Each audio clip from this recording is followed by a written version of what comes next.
Hi everyone! Welcome back to my channel. So for today's video, I will be giving my boyfriend a haircut. Kasi kailangan na daw. Tapos mamaya, ako naman yung magpapagupit sa kanya. But before that, bakit nga ba kami nagdi-DIY ng pag-haircut instead of just going to a salon or a barbershop? Simple lang, para makatipid. Dito kasi pag magpapagupit ka sa labas, usually aabot siya ng 30 to 70 euros. Depende kung saan ka magpapagupit. Kaya naisip namin, why not mag-invest na lang kami sa tools, di ba? Na pwede namin gamitin ng paulit-ulit as long as di ba siya nasisira. Ito nga palang mga tools na gamit namin. Merong clipper at yung mga attachments niya, hair clips, spray bottle, barber's cape, suklay, at syempre, scissors. Bago magsimula ay lagyan na muna natin ng barber's cape yung aking customer para hindi mapunta sa damit niya ang mga buhok na puputulin.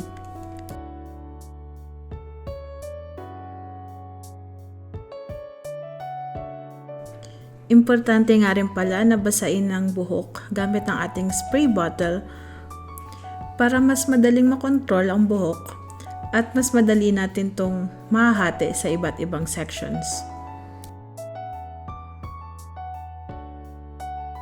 Hindi ko naman first time nagupitan ng buhok si Jolo. Pero every time talaga nakakakaba pa rin na magkamali. Lalo pa ngayon, magpapagupit rin ako sa kanya mamaya.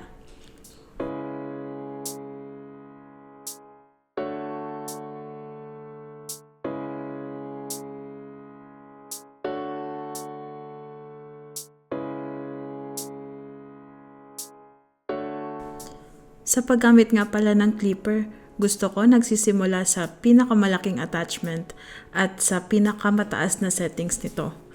Mas madali kasing magbawas ng buhok kaysa magpatubo, di ba? Pero sa sobrang kaba ko nga at kahit anong paninigurado ko ay nagkamali pa rin ako.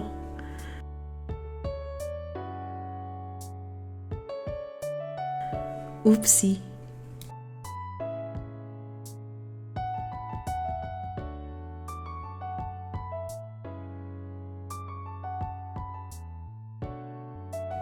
Pero sige lang, ituloy lang natin and let's trust the process.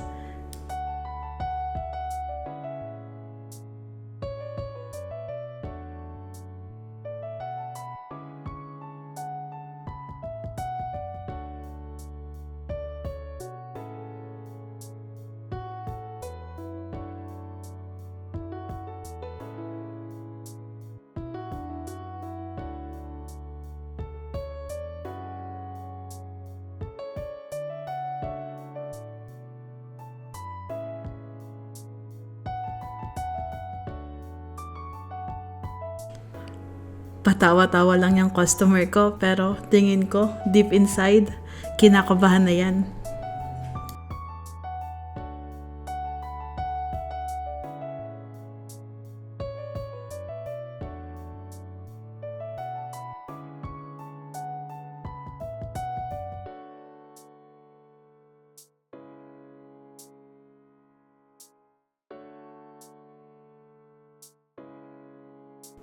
Ang tagal ko sa part na to dahil gusto ko talagang ma-achieve yung smooth transition ng barber's cut.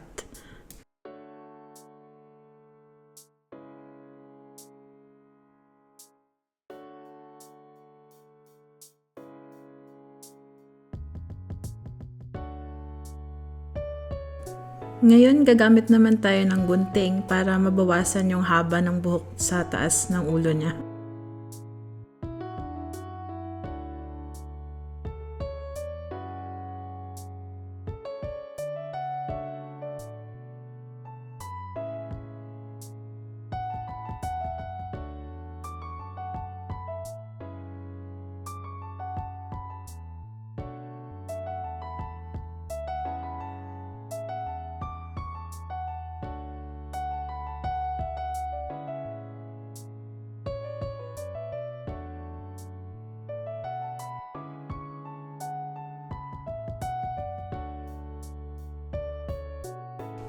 Hindi ko na talaga alam yung ginagawa ko dito, pero yung goal lang talaga is manipisan yung buhok niya kasi sobrang kapal na nga daw.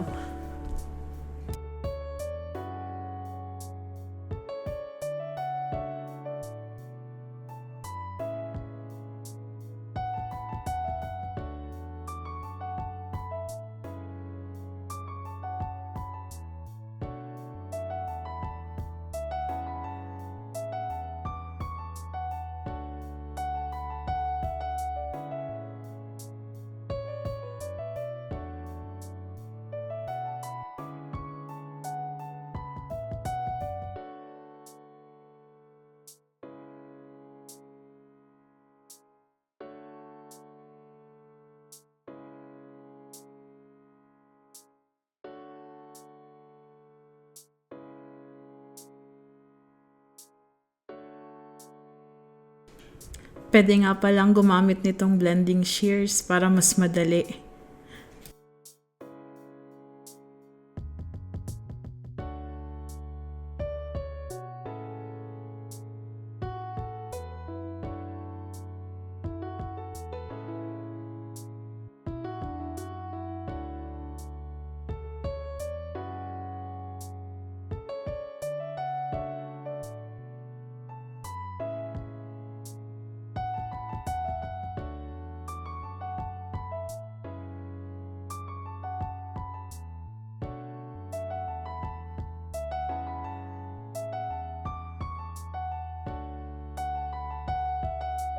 Halos 1 oras nga pala yung inabot ng gupit na to, which I think is not bad comparing it dun sa first time ko kung saan umabot ata kami ng 2 oras. Yeah, so I think mas magiging mabilis pa ako next time.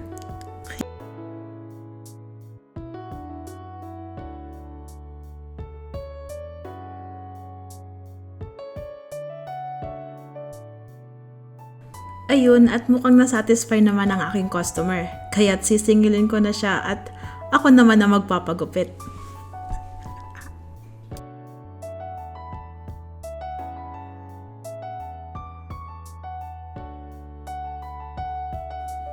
Simple lang naman yung instructions ko sa kanya. Iiklian lang niya ng kahit mga 2 inches yung buhok ko. Or hanggang sa may kilikili ko, sabi ko.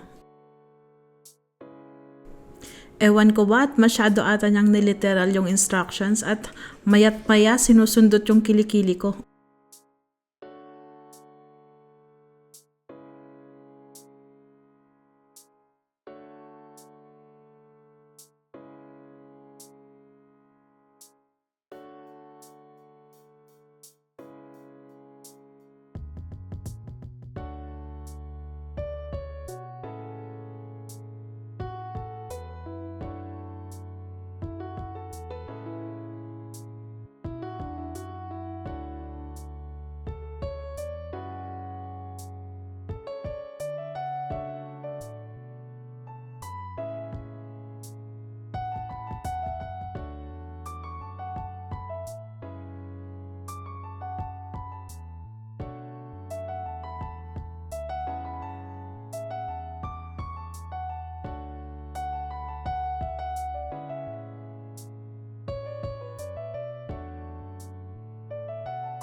And here are the results.